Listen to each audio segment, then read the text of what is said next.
Amis de la Bible, amoureux de la parole de Dieu, shalom, bienvenue encore dans ce nouveau numéro de votre émission Les chrétiens et la Bible qui a essentiellement pour objectif de pousser, de motiver les chrétiens à s'attacher à la Bible, la parole de Dieu.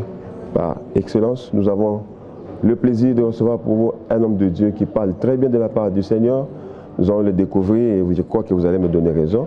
Nous allons lui laisser la place pour qu'il puisse se présenter. Bonjour et bienvenue, homme de Dieu. Bonjour, Papa Richard. Si vous pouvez vous présenter comme ça, les amis de la Bible et les amoureux de la parole de Dieu pourront vous connaître aussi.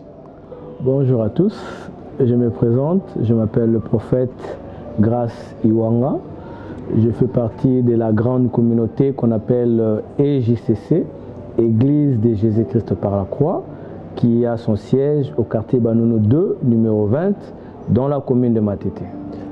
Gloire à Dieu, nous saluons tous les bien-aimés de l'église EJCC. Ouais. Et à l'évêque.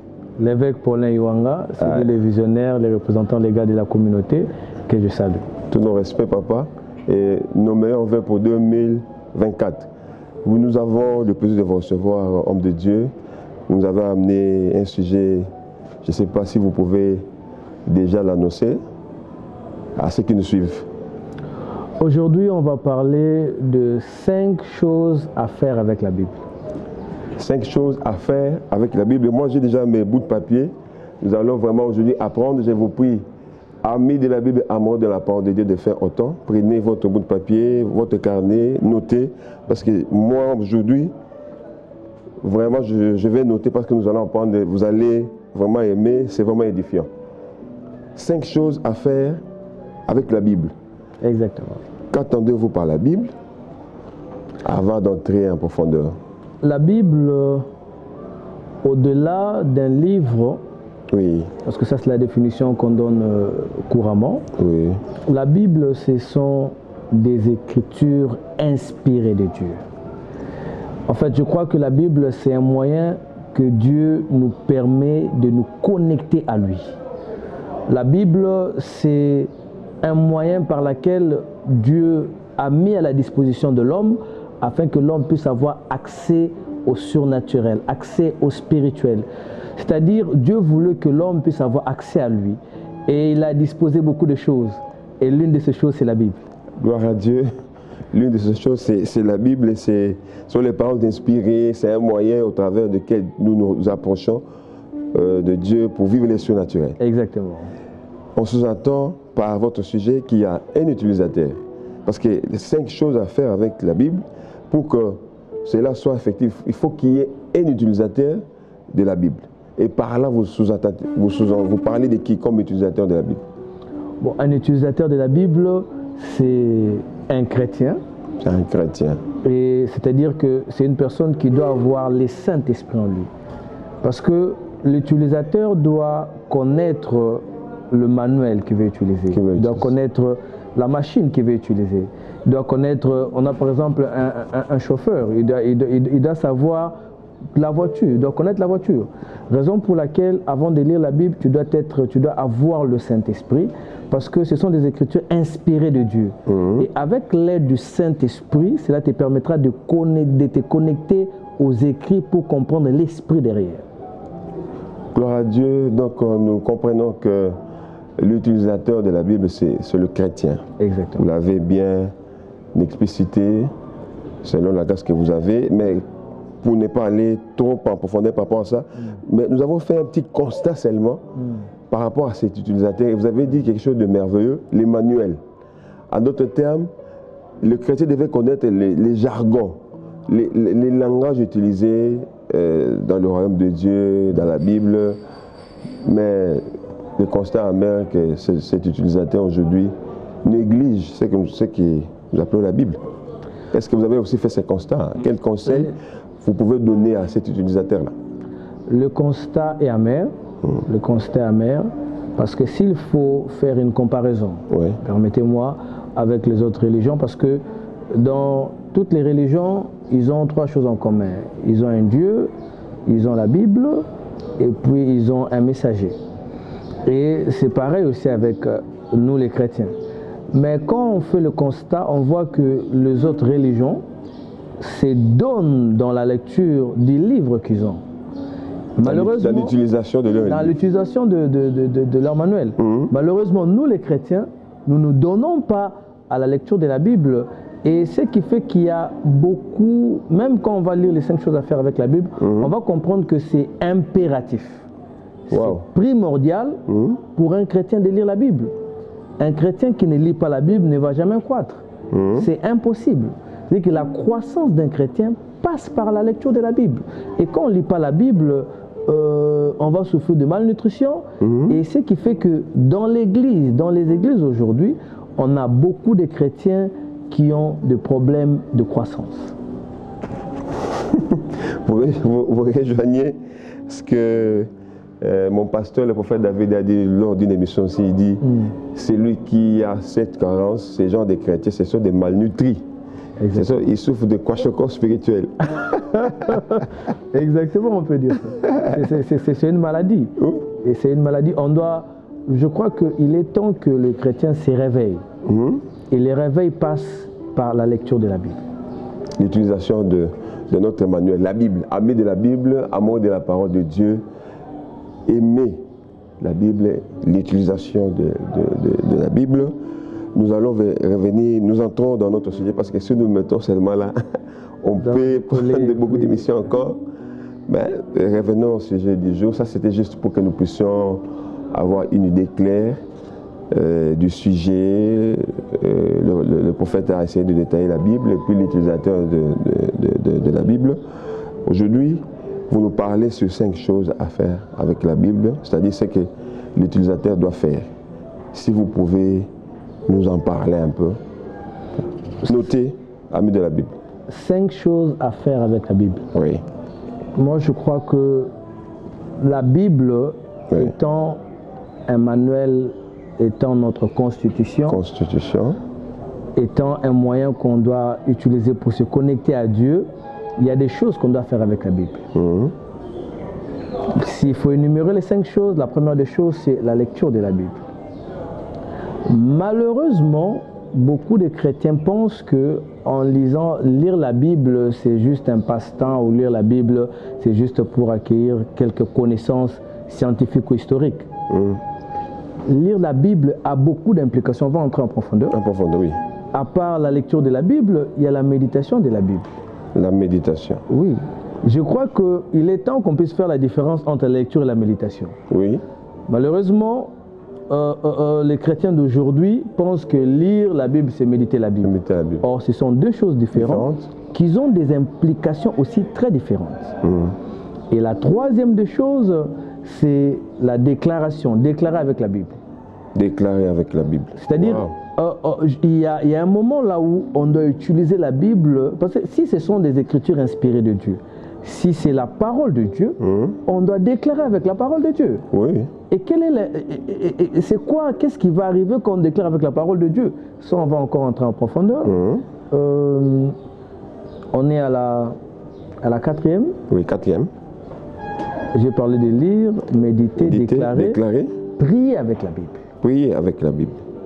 Beaucoup de chrétiens, malheureusement, ont peur de prier avec la Bible. Ils se disent que non, ça semble un peu bizarre. Mais si c'est la parole de Dieu, on doit prier avec. Oui. Et la 5e des choses, on doit faire l'étude de la Bible. L'étude. Comme on dit, l'étude biblique. L'étude biblique. Et ça, ce n'est pas seulement l'affaire de pasteurs, de prophètes ou des évêques ou des apôtres. C'est l'affaire de tout chrétien. Tout chrétien doit se donner à l'étude de la Bible. Donc voilà un peu les 5 choses. Ça, c'est selon moi. D'autres personnes peuvent ajouter encore. Mais avec l'aide du Saint-Esprit, je peux retenir ces 5 choses à faire. Ces 5 choses, gloire à Dieu. Vous qui notez, 5 choses à faire avec la Bible. Premièrement, nous avons la lecture de la Bible. Deuxièmement, la méditation de la Bible. Troisièmement, déclarer avec la Bible. Quatrièmement, prier avec la Bible. Et cinquièmement, l'étude de la Bible. Étude biblique, disons. Voilà. Maintenant, si nous pouvons encore avancer, prophète, parce que nous sommes là pour ça. Les amis de la Bible ont soif déjà. Si vous pouvez avancer encore. Ok, on va de toute façon on est en train de parler de la Bible, c'est qu'on doit lire la Bible. Oui, ok, effectivement. On parle de la lecture de la Bible. on va lire un verset. Oui. Qu'est-ce que la lecture de la Bible en fait apporte? Parce qu'il y a un principe physique qu'on appelle le principe de l'action et de la réaction. Oui. C'est-à-dire quand on pose une action, on doit s'attendre à quelque chose d'autre, à une conséquence, à un résultat. Alors, quand on lit la Bible, qu'est-ce qui suit après? Qu'est-ce qui vient après? Est-ce qu'il y a des bénéfices en lisant la Bible? Est-ce qu'il y a réellement quelque chose qui s'ajoute en nous quand on lit la Bible? Est-ce que réellement il y a un avancée quelconque? Et la Bible lui-même va répondre à cette question. Nous sommes dans Matthieu chapitre 4. Matthieu chapitre 4. Oui. Matthieu 4.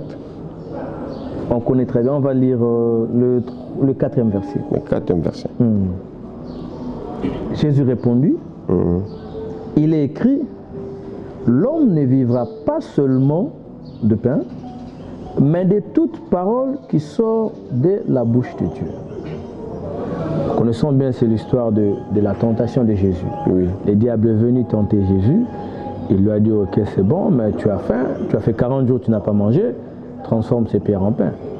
Et Christ lui répond que l'homme ne vivra pas de pain seulement, mais de toute parole qui sort de la bouche. On comprend que la parole de Dieu est une nourriture. C'est-à-dire que quand on lit la Bible, on est en train de manger. Juste en lisant. Oui, en lisant, on mange. On mange. On mange la parole de Dieu. Et qu'est-ce que la nourriture fait en nous? La nourriture physiquement nous permet de grandir, nous permet d'avoir de force. Nous permet de faire beaucoup de tâches. C'est-à-dire que spirituellement, quand on lit la Bible, on est en train de manger la parole de Dieu et cette parole-là est en train de nous permettre de grandir. C'est-à-dire qu'un chrétien qui ne lit pas la Bible a un problème de croissance. Il a un problème sérieux de croissance. Le fait simplement de lire la Bible, donc au-delà même de... Parce que généralement, surtout nous, les hommes de Dieu, on lit souvent la Bible pour avoir des révélations. Je suis en train de lire pour avoir des révélations. Je suis en train de lire. J'ai vu un homme de Dieu qui a dit, j'étais là, on était en train de parler, il a dit que non, il a tellement lu la Bible qu'il doit mettre une pause parce qu'il a emmagasiné. Il doit attendre le moment là, il doit prêcher pour faire sortir. Quand il va faire sortir, après il va aller lire la Bible. vous imaginez quelque chose de pareil.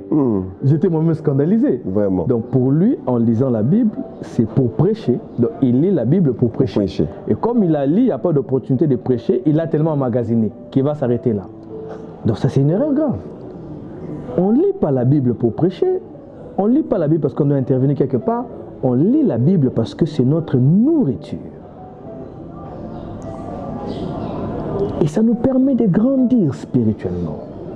Rien que la lecture, au-delà des révélations qui peuvent sortir de là, le fait simplement de lire, tu es en train d'emmagasiner la parole de Dieu en toi et cette parole est en train de te permettre de croître spirituellement. Vous ajoutez aussi la connaissance, à la lecture, vous pouvez aussi ajouter une connaissance. Oui, exactement. Exactement. Parce que quand tu lis, ça te donne la force. Et quand on a la force, ça nous permet d'aller au-delà de nos limites. Et dans tous les domaines. Donc la lecture de la Bible nous permet de grandir. Et qu'est-ce que la lecture de la Bible encore fait? On va lire un verset. Oui. Deutéronome. Là, nous rentrons dans l'Ancienne Alliance. Oui. Le verset 17. Deutéronome chapitre. Deutéronome chapitre 17 plutôt. 17. Le verset 18. Le verset 18. Jusqu'au verset 19. Deutéronome 17, 18 à 19. Ok. C'est l'histoire, je veux parler juste du contexte. C'est que Dieu était en train de dire aux enfants d'Israël qu'est-ce qu'ils devaient faire quand ils vont choisir un roi. Il leur dit ceci, verset 18. Quand il s'assiera sur le trône de son royaume, il écrira pour lui dans un livre une copie de cette loi qu'il prendra auprès des sacrificateurs, les Lévites. Le verset 19. Il devra l'avoir avec lui et y lire tous les jours de sa vie. Même, j'aime maintenant ce qui suit. Elle me dit c'est quoi? Afin qu'il apprenne à craindre l'Éternel, son Dieu, et à observer et à mettre en pratique toutes les paroles de cette loi et toutes ces ordonnances. Dieu dit ceci, quand vous allez choisir un roi, vous allez prendre un livre, il va chez les sacrificateurs, il prend une copie de la loi. Il va copier la loi dans un livre et il doit les lire tous les jours. Pourquoi? Afin qu'il apprenne à craindre Dieu. Donc par là, je comprends que la simple lecture de la Bible nous permet de craindre Dieu. Amen. Donc, je crois qu'il est temps que nous, chrétiens, qu'on puisse comprendre que tout est dans la Bible. Dieu a tout disposé pour nous. Dieu a tout arrangé pour nous. Le problème, c'est que nous n'arrivons pas à comprendre cela. Dieu dit que si tu lis simplement ce livre de la loi, tous les jours de ta vie, tu vas apprendre à craindre Dieu. Et voilà qu'il y a beaucoup d'enfants de Dieu qui sont en train de récidiviser dans le péché. Il fait un effort, il tombe encore dans le péché, il tombe dans le péché. Et si vous observez bien, vous verrez qu'ils ne lisent pas la Bible chaque jour. Alors toi qui es en train de me suivre, tu cherches un moyen pour sortir d'une certaine addiction, lis la parole de Dieu chaque jour. Et ça, c'est la Bible nous déclare. Et quand on lit la parole de Dieu, automatiquement, cela nous apprend à craindre Dieu. Tu veux craindre Dieu, lis la parole. Chaque jour. Et toi-même, tu verras que chaque jour, tu vas commencer à éviter certaines choses. Parce que quand tu lis, ça crée quelque chose en toi. Ça crée une certaine façon de voir. Vous savez, tout ce qu'on est aujourd'hui, c'est le fruit des choses qu'on a entendues. Oui. Tout ce qu'on est aujourd'hui, c'est ce qu'on a eu à voir et ce qu'on a eu à entendre. Donc si je suis ce qu'aujourd'hui, c'est ce que j'ai eu à entendre depuis que j'étais à l'Écodim, jusqu'à ce que je suis. C'est-à-dire que ce que j'ai eu à entendre m'a influencé. Donc quand tu lis la Bible chaque jour, même ça va changer ta façon de voir les choses. C'est la parole de Dieu que tu mets en toi. Et ça va t'aider à fuir le péché. C'est toi dans le livre de Psaume, la Bible dit ceci, je serre ta parole dans mon cœur, afin que je ne pêche point. Tu ne veux pas pécher, lis la parole de Dieu. Amen. La Bible nous permet d'avoir certaines informations sur la vie spirituelle, sur la vision de Dieu par rapport à nous, parce que Dieu nous aime. Et cela permet, selon l'homme de Dieu, premièrement pour être nourri et deuxièmement pour nous apprend à craindre les Voilà, pour craindre Dieu. Donc, à travers de la lecture de la Bible, nous sommes nourris et nous apprenons la crainte de Dieu. Amis de la Bible, amoureux de la parole de Dieu, attachez-vous à ces livres. Malheureusement, l'utilisateur de ces manuels, qui est la Bible, il y a de ceux-là qui n'en ont même pas. Il y a de ceux-là qui en ont, mais qui n'arrivent même pas à ouvrir. Le problème, c'est grave. On ne comprend pas l'importance de la Bible. Et je crois qu'on doit essayer de redéfinir les choses. Quand tu comprends l'importance de quelque chose, tu ne vas jamais négliger ça. On comprend l'importance du téléphone, raison pour laquelle on est tout avec nos téléphones. Tout le temps. On est tout avec nos téléphones. Oui. Donc si on comprend l'importance de la Bible, on va la lire chaque jour. Si on comprend le secret qui est... Tout est dans la Bible.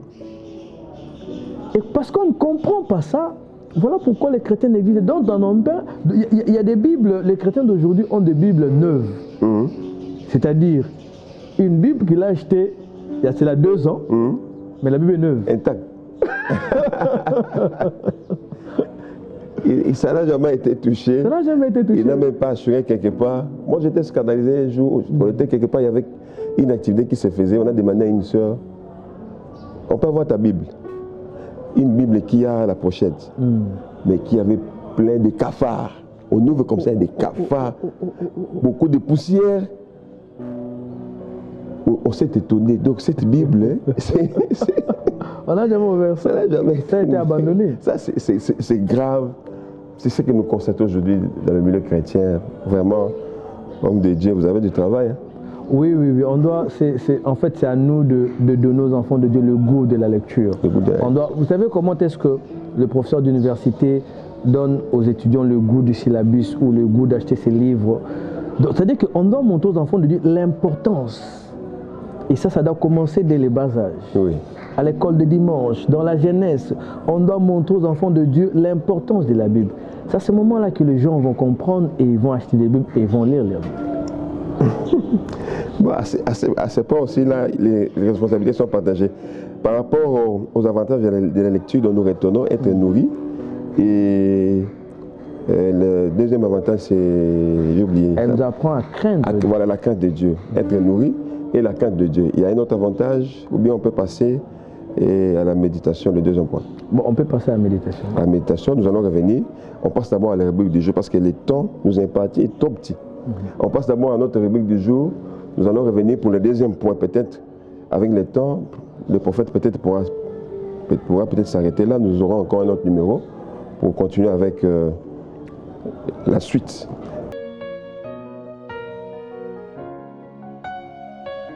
La rubrique du jour consiste au verset lu, homme de Dieu. Partage. Ok, je vais les renverser. Oui. Et nous sommes au livre de 2 Timothée. 2 Timothée. 2 Timothée chapitre 4. Oui. Le verset 7. 2 Timothée 4, le verset 7. La Bible dit, j'ai combattu le bon combat, j'ai achevé la course et j'ai gardé la foi.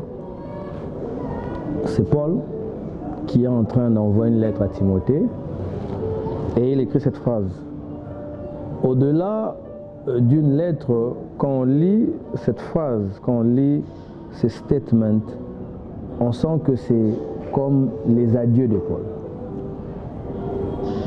Paul, après avoir fait la mission de Dieu, il fait comme un bilan, il fait comme un résumé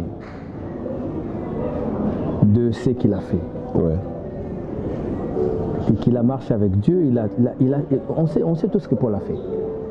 Et maintenant, à la fin de son parcours, il écrit à Timothée ces paroles en disant « J'ai combattu le bon combat, j'ai achevé la course et j'ai gardé la foi. » Paul nous fait comprendre une chose, qu'au-delà de tout ce qu'on peut rencontrer dans notre parcours avec Dieu, au-delà de tout ce qu'on peut rencontrer dans notre marche avec Dieu, au-delà de tout ce qu'on peut faire avec Dieu, le miracle, le prodige, Paul a fait des choses extraordinaires. On a parlé des exemples, il était en train de prêcher, il y avait quelqu'un qui était assis sur une tour, la personne est tombée, mort, Paul vient, il touche la personne et la personne reprend. Oui. C'est-à-dire que Paul, et Paul maintenant nous dit ceci, au-delà de tout ce que j'ai fait, en fait, en faisant tout ça, j'étais en train de poursuivre un but. Et le but c'était quoi? De garder la foi. Amen. C'était ça tout ce que je faisais. Tout ce que j'ai eu à faire, j'ai gardé la foi. Donc Paul veut nous faire comprendre qu'en tant que chrétien, on doit garder la foi. Et la foi, c'est au-delà de demander quelque chose à Dieu et croire que Dieu va le faire. Ça, j'ai toujours dit, c'est le plus petit de tous les départements de la foi. Je demande quelque chose à Dieu et je crois qu'il va le faire. C'est la foi. Mais ça, c'est le plus petit de tous les départements de la foi. La foi en elle-même, c'est quand tu saisis la parole de Dieu, tu saisis la vie éternelle. C'est pourquoi Paul dit ceci. J'ai combattu le bon combat, j'ai saisi la vie éternelle. Amen. C'est-à-dire qu'on ne peut pas dissocier la foi et la vie éternelle. La foi, c'est cette garantie que nous avons que quand Christ viendra, nous allons partir. Nous allons partir.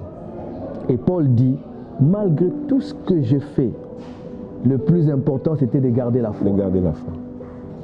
C'est vrai qu'il y a eu de surnaturel, il y a eu de miracles, c'est bon. Mais moi, j'ai gardé la foi. Et ça, c'est l'élément positif de mon bilan. En fait, il disait à Timothée que le bilan que tu dois avoir, c'est garder la foi. C'est ça le bilan positif. Gloire à Dieu. C'est vraiment merveilleux.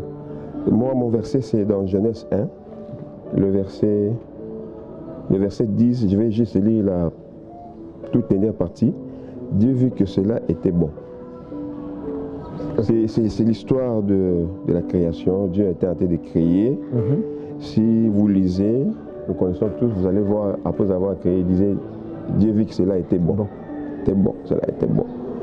Donc Dieu je ne sais même pas la définition que je peux donner à Dieu. Il est tellement intelligent, il fait tellement des choses avec justesse, avec équilibre.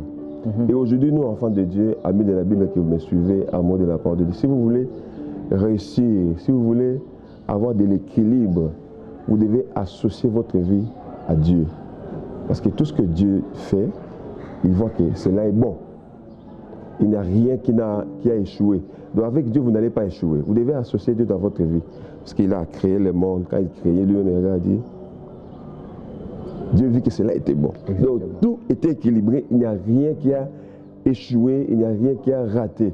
Avec Dieu, on ne rate jamais. Amen. Donc avec Dieu, on ne rate jamais. Faites confiance en Dieu. Vous qui n'avez pas encore reçu Christ, recevez Christ dans votre vie. Attachez-vous à Dieu. Et dans tout ce que vous entreprenez, mettez Dieu au centre. Vous allez voir qu'il y aura l'équilibre en tout. Que Dieu vous bénisse. Le verset de l'homme de Dieu vous a béni. Celui que nous avons partagé, c'est juste 2 versets. Mais nous voulons que vous puissiez vous accoutumer à la parole. La Bible a 2 parties. L'Ancien Testament et le Nouveau Testament. Il y a beaucoup de chapitres, beaucoup de livres, beaucoup de versets. Si vous vous mettez à bien l'utiliser, parce qu'aujourd'hui nous parlons de l'utilisateur, la Bible, tout ça. Si vous mettez à bien l'utiliser, je crois que Dieu vous fera du bien, vous serez vraiment édifié et béni. Nous revenons, papa, à la méditation. Parmi les choses à faire avec la Bible.